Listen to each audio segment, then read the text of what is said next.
Hi guys, welcome back to Strength Stories with Jore. Today we have on three-time repeat guest, Landon Horst, to discuss an underrated topic of fatigue management. Mr. Horst, welcome back to the podcast. Thank you for having me. It's been forever since I've seen you.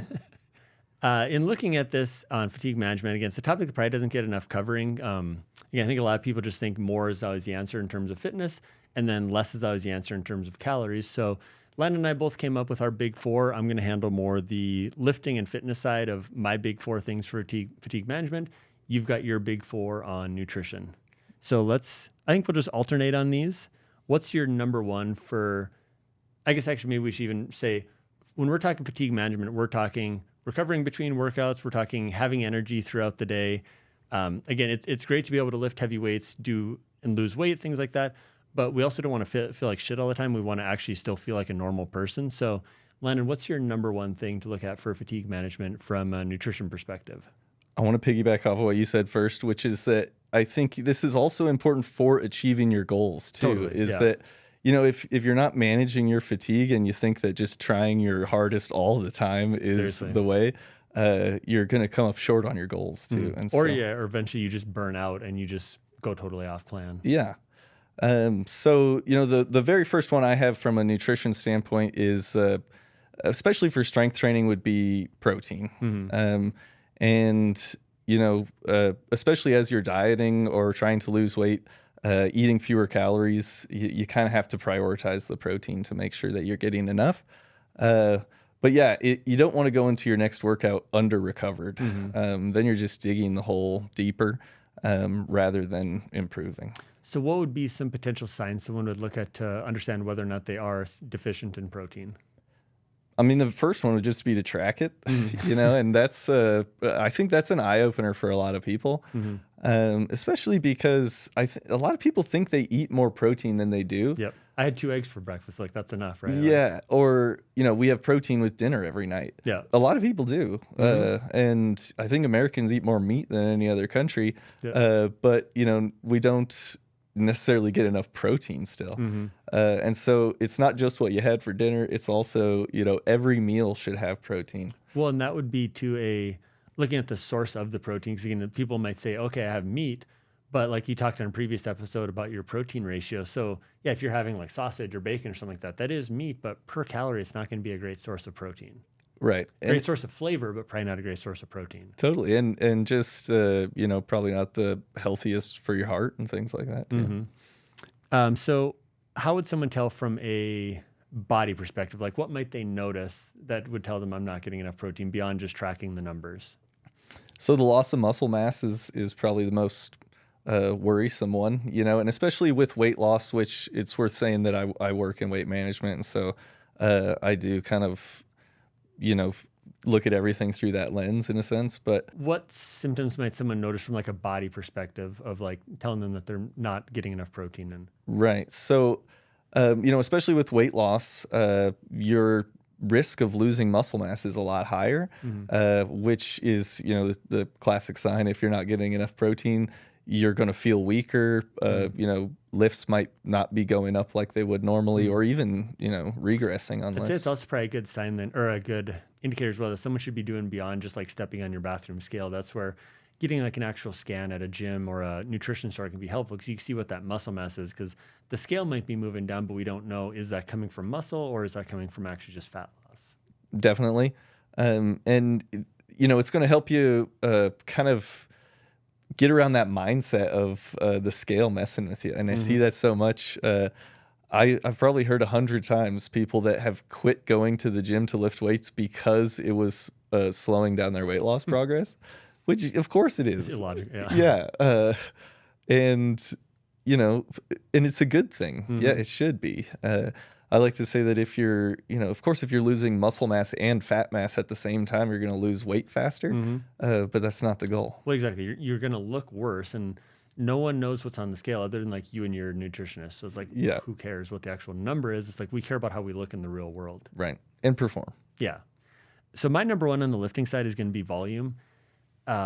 So for people who don't know what volume is, that's just the amount that you're doing in a workout. So on a run, that's how long your run is. In lifting, that's how many sets, how many reps you're doing. I think a lot of times we end up overdoing on the side of volume as a way of like masking the fact that we don't actually push to true intensity. But that volume comes at a big time cost in terms of what it takes to recover from workout to workout. So we might be looking at, you hit a heavy squat session or like a high volume squat session, and you're not able to hit similar numbers the next time you do it because you're still just not recovered from the previous session. So again, with volume, we want to look at something that's like, it's got to be enough that we see a change from it or enough to stimulate, not so much that we're just still feeling that a week later. It's normal to have a performance drop for a couple of days, but if you're still feeling that performance drop 5-6 days later, it's probably a good sign you're just doing too much in each workout and not doing the correct amount for you and your current capabilities. So would you consider that junk volume? Yeah, exactly. Right? Junk volume. And again, I think it's funny. I did an Instagram post on this today on how I think a lot of times we have this idea in our head of what constitutes enough. And sadly, most people don't base that on results. They base that off of like, well, I read this article 15 years ago in Men's Health and it said you should have 7 exercises in your workout. It's like, well, maybe for that advanced bodybuilder, he needs that. But it's like, if we could get by with 3 sets of 3 different exercises, like, why are we doing more? We're doing more just to prove it to who exactly? Yeah, and then that's the same person that burns out. Exactly. Right? Because they're like, God, this is just kicking my can't ass. fit this 90-minute workout in. It's like, well, don't fucking do a 90-minute workout then. Yeah, Like, 60 minutes of it is, doing you harm rather than good. What's your number 2? So the second one there would be just overall calorie intake. And again, I think even, maybe not thinking about weight loss specifically, a lot of times people are under eating for their goals just because, they've seen that it's supposed to be 1,200 calories a day or, just some blanket recommendation. And that they should be able to just willpower through a workout if they want it bad enough. But, the calories are your energy source. And, of course, if you're not getting in enough, then your workouts are going to suffer.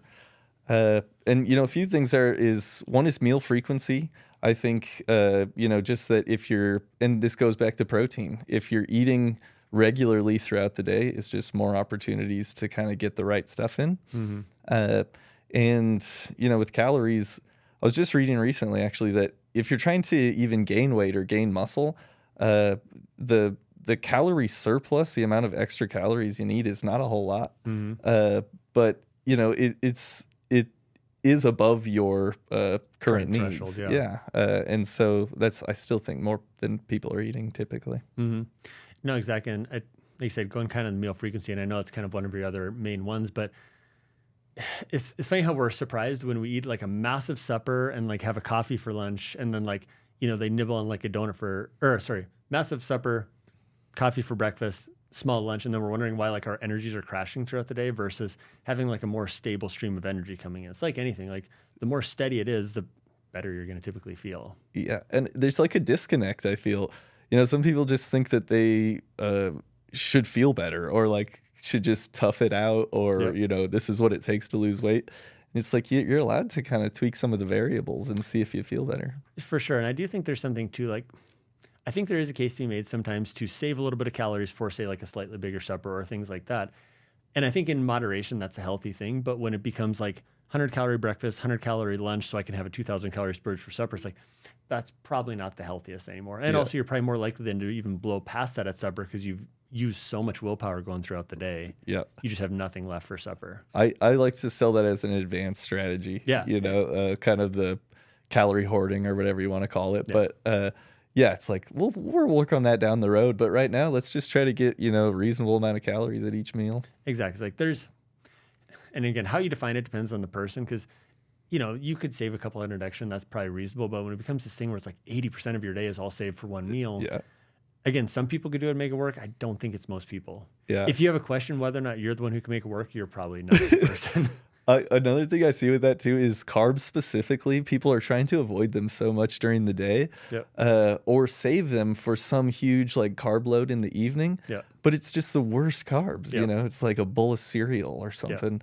Not that you can't have a bowl of cereal occasionally, but then they're not getting any fiber and they're like constipated or things like that. Well, and it also becomes such a massive amount at that final meal then that they feel bloated, and then they're like, well, I just don't think carbs are good for me. It's like, well, no, carbs are fine. You're just not eating them appropriately. Yeah. It's like every time every time I eat carbs, I feel tired. Yeah. It's like, and I also overeat them. Yeah. I eat them in excess. That's not the reason though. Yeah. It's definitely just carbs themselves. Second on my list is intensity. So similar to volume, intensity is how hard something is. So on a run, that would be more like your speed or like how hard out of 10 the run feels. With lifting, that's generally going to be weight as far as like overall total weight or like percentage of your 1 rep max. Again, with both intensity and volume, I think this is one of the things that I really like personalized programming so much for, because there's such a massive variable between person to person. I have like some people who will say on bench press, we can hit like 95% on their bench every single week and they recover from it.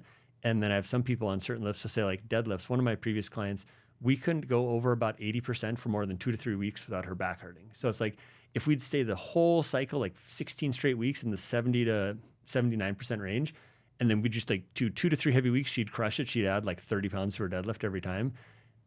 Again, it's just so variable when it comes to that stuff. And again, if you're constantly seeing your numbers dropping down, or like when you're just unracking the bar, even it just feels heavier than normal, it's probably a chance that you're just doing too much intensity too frequently. So what we want is, again, just like volume, it becomes we need to do enough so that we can touch the slightly heavier weight next week, but not more than that. And I do think that's an added benefit of a coach is that they're looking at that a little bit more closely than you would. Yeah. And with just a more experienced eye too. But a lot of people may never figure out what is kind of their appropriate volume or when's too much. But yeah, having an expert to help. It's kind of like going back to what you said at the beginning. I think a lot of people just always think like, well, more is better. So I think they get the idea, like say on bench press, I'm just going to max my bench every week and it'll get better. Yeah. And especially as a beginner for a few weeks, it will.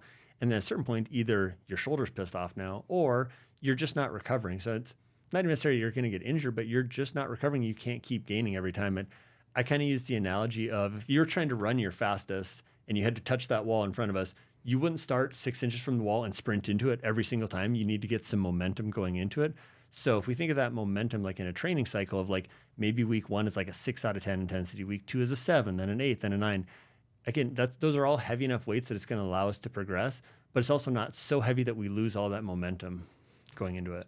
But it's not hard enough, Ryan. Yeah. So, and again, and that's relative to every person, because I've certainly been proven wrong on some people where I've cut back the intensity too much and realized like, oh no, this person does require that. But I'd always rather err on the side of too little intensity, because it's always easy to bump that intensity up. It's a lot easier to do that than it is to get yourself in a fatigue deficit from just crushing 9 out of 10 every single week. Or worst case scenario, like, your shoulder hurts and now we have to cycle way back in intensity and find something that doesn't bother that anymore. Right. And, an added benefit of a coach and working with one over a long period of time is that they kind of learn you specifically and what works for you. Yeah. Same for nutrition, right? It's like even the amount of calories somebody needs or how you might manage their carbs throughout the day or something is very specific to a person. And, the longer I work with somebody, the better kind of idea I can get of what they need. Exactly. I think, and that's one of the things I was trying to advocate for long-term coaching is it's not just obviously like a money thing. It's more a matter of we can spot trends over time. Like whether it's nutrition or training, every single person that comes to you, you're going to have like a general idea of where they should start based on where the average person is.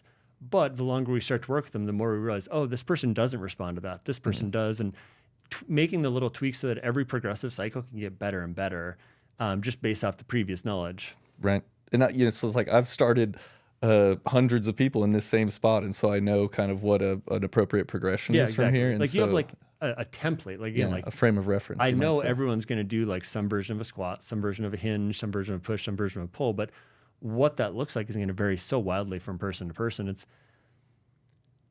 again, I think this is just where that experience comes in of realizing like certain things you're going to know to start with, and then certain tweaks you're going to make along the way. Yeah. I think we're on to your number 3, right?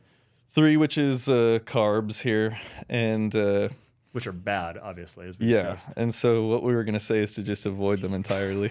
Never eat them again.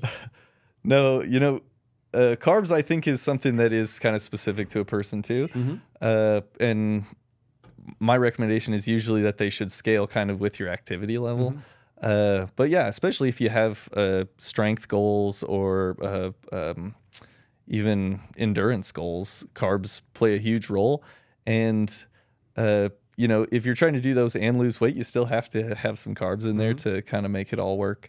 But again, kind of going back to what I said earlier, a lot of people eat just junky carbs and then feel that carbs are their problem, rather than, really trying to focus in on some good, healthy ones that give them sustained energy, which, they might have a whole different experience with.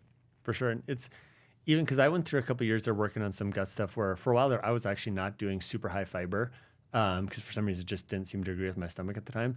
Working that back in, I think it was a good reminder just also for myself in dealing with clients is how important that fiber can be. And also just most people are not going to get their fiber goals eating mindlessly.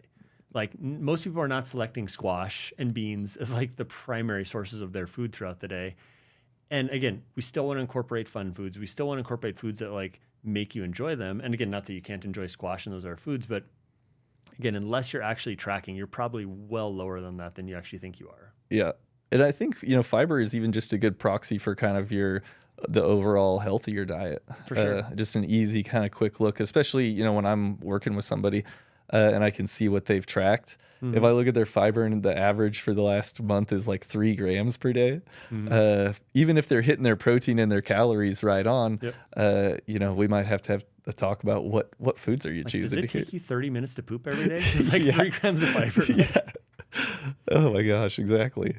No, it is. I think that's one of the things I've really focused on a little bit more, even just with my clients in the last year.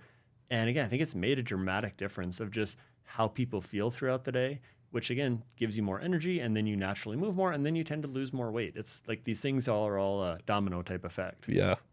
And it also shows that there's not just one solution for, whatever you're working on, and that kind of adding all the things together is really what gives you the good long-term results. A synergistic effect. Yeah. And, fiber, I think the solution is just eat a Quest bar every day, isn't it? You just 2 to 3 of those and you're like double your knowledge. No one then you'll really have some no one problems. has got to just with the allulose and inulin in there. Definitely. Oh, yeah. No one. No. Before we move on to the next thing, for our audience who's maybe less informed on that, how would you define a good carb versus a bad carb? Well, and maybe bad carb's the wrong word. I was going to say, first thing I'd have to say is that there are no good or bad carbs because I'm legally obligated as a dietitian to say that. But no, and I also do believe it is that, carbs can come in all sorts of varieties. They all should be part of a balanced diet.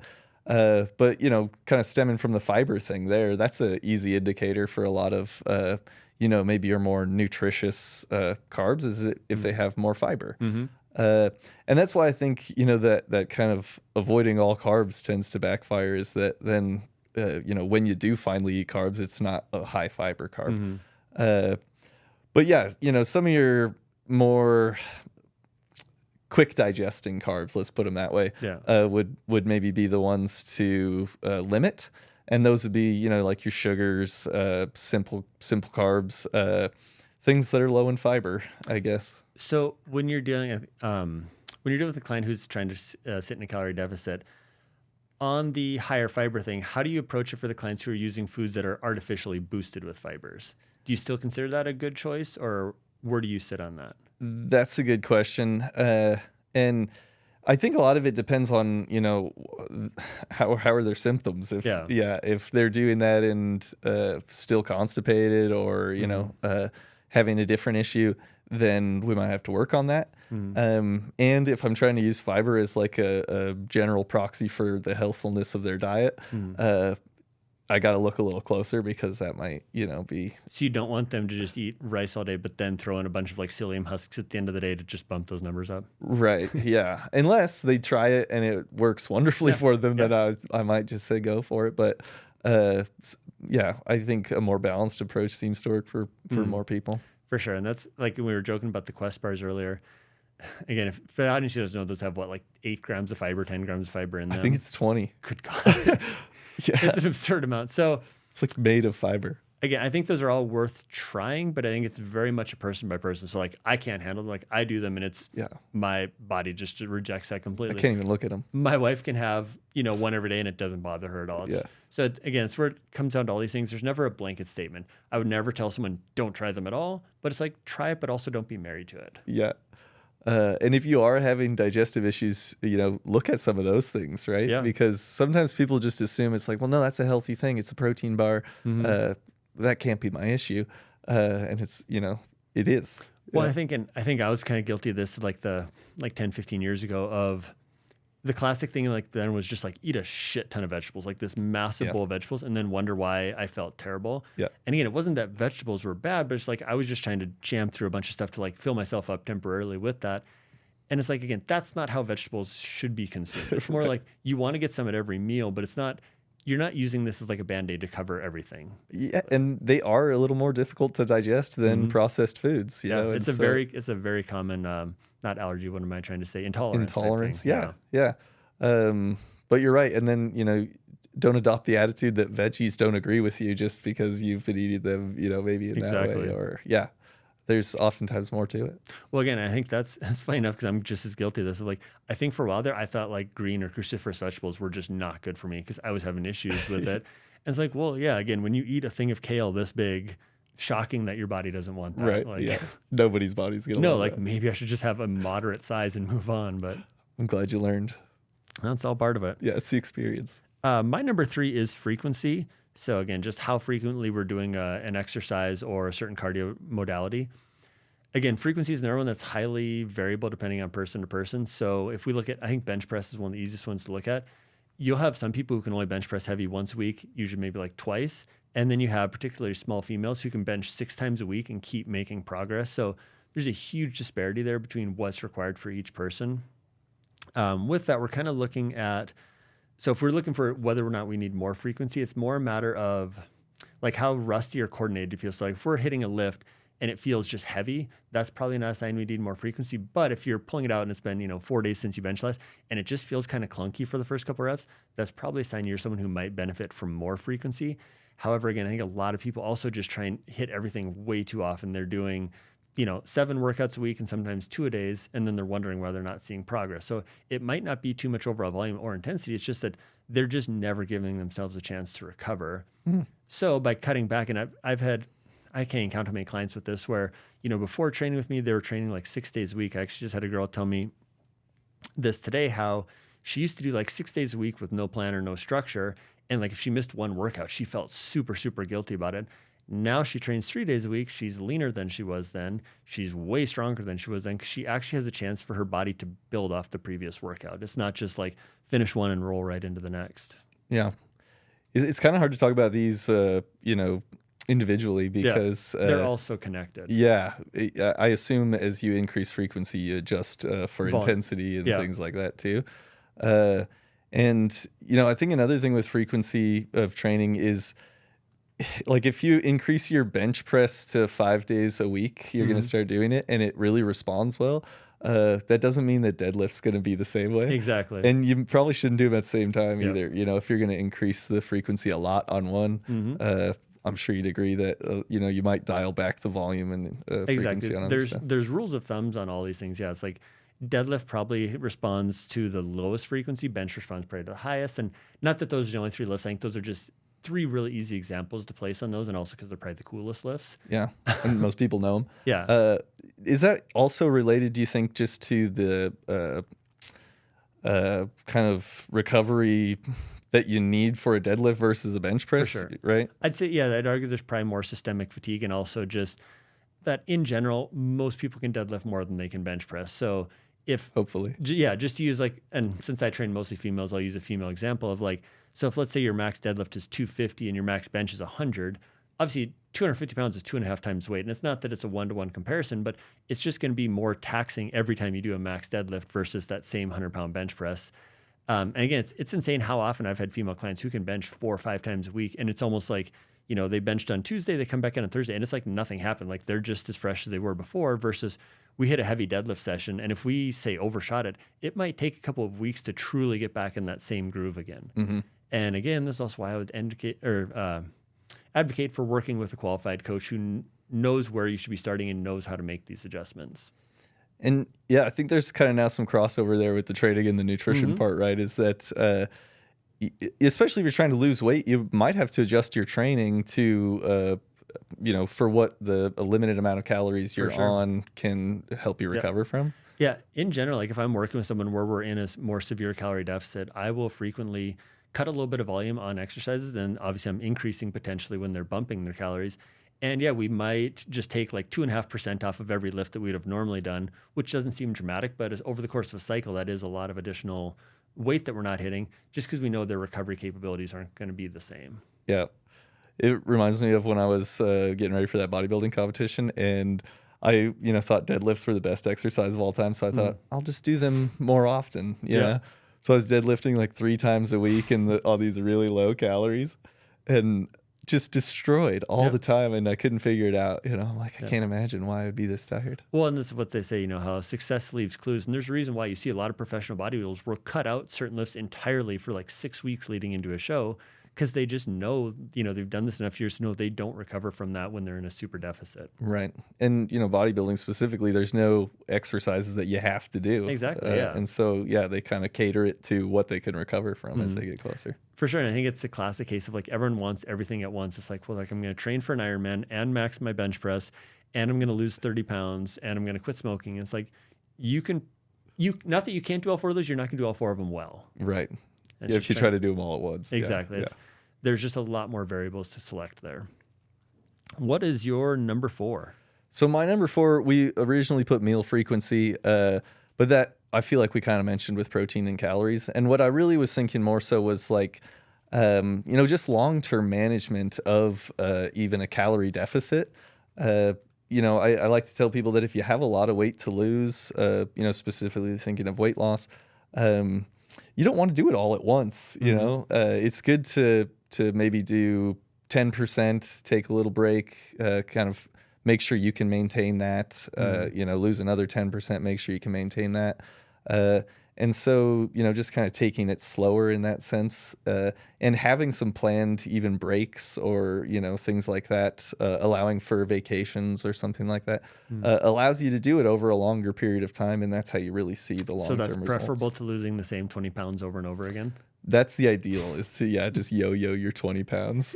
It's not yo-yo dieting if I plan on doing it forever, right? That's right. Yeah. Or you're just a professional yo-yoer, I guess. My last one is deloads.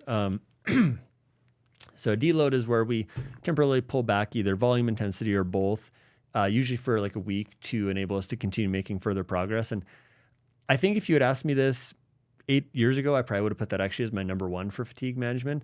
The longer I train, I think the less important deloads actually are. Really? Again, I still use them with the majority of people, but again, when I was getting into training, generally used to be every 4th week you deload, you cut back, 10% of your intensity, 50% of your volume every single time. As far as I knew, that's what you still did. No. Have you changed up your... Oh, dramatically. Oh, yeah. Really? Tell me. So I'd say, again, depends on the person. And again, I think it's because of those first 3 things that we talked about.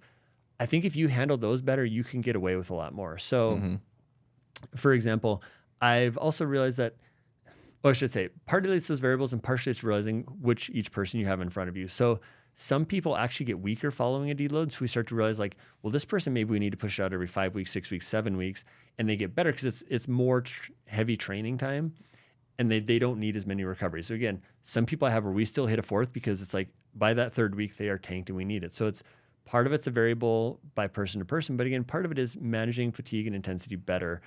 I think a lot of times, volume and intensity better. I think a lot of times when we're needing that every 4th week, it's a sign that we're either hitting too much intensity or we're hitting too much volume. And again, if someone's still making progress and we're seeing PRs, every couple weeks, every couple months, then maybe that's fine. But it's like, if we're not seeing progress, like why are we taking this off every 4th week when we could be stretching it out further? It's a sign that one of those variables needs to be adjusted. And again, that's where you're going to want to work with the coach who can look at your current plan and figure out, okay, what's our most likely things that we can make adjustments to here? So again, I still think deloads can be super important for a lot of people. And honestly, anymore, most of my deloads for people are just when they're traveling. It's like, they're going to be out this week anyways. Maybe they get in 1 to 2 travel workouts, but like they're getting that reduction just by nature of not being working out.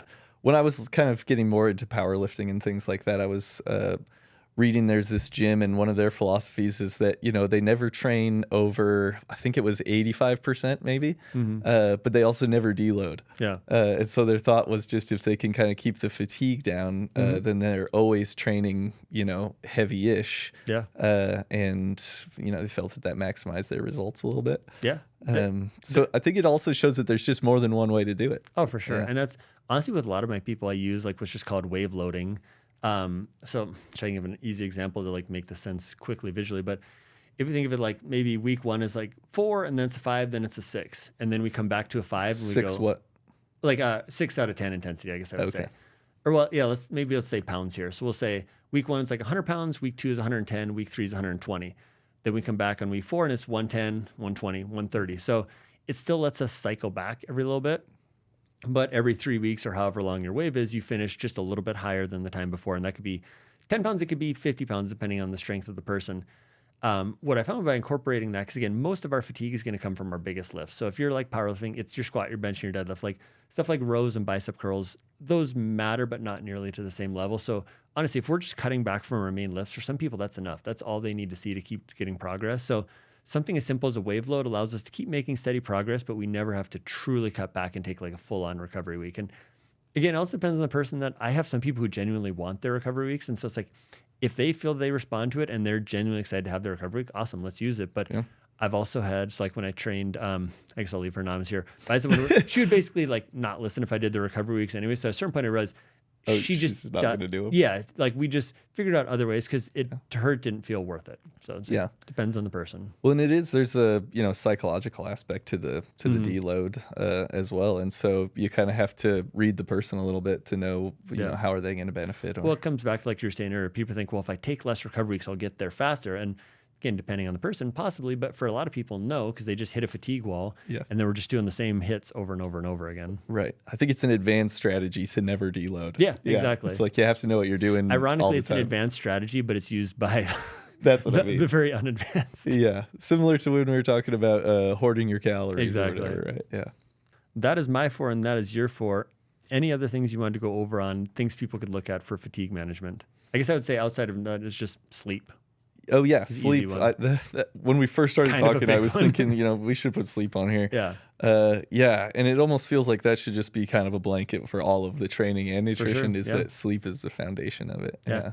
And I think that's why on looking from either side, nutrition or training, it's important why we have like a more comprehensive approach. Because let's say your squat's not going up, it might be the volume, the intensity, whatever. Or maybe it's something nutrition related. And same thing, your weight's not moving. Maybe it's calorie related, or maybe you're not pushing yourself hard enough in the gym. Like there's so many variables to both. Or not sleeping. Exactly. Yeah.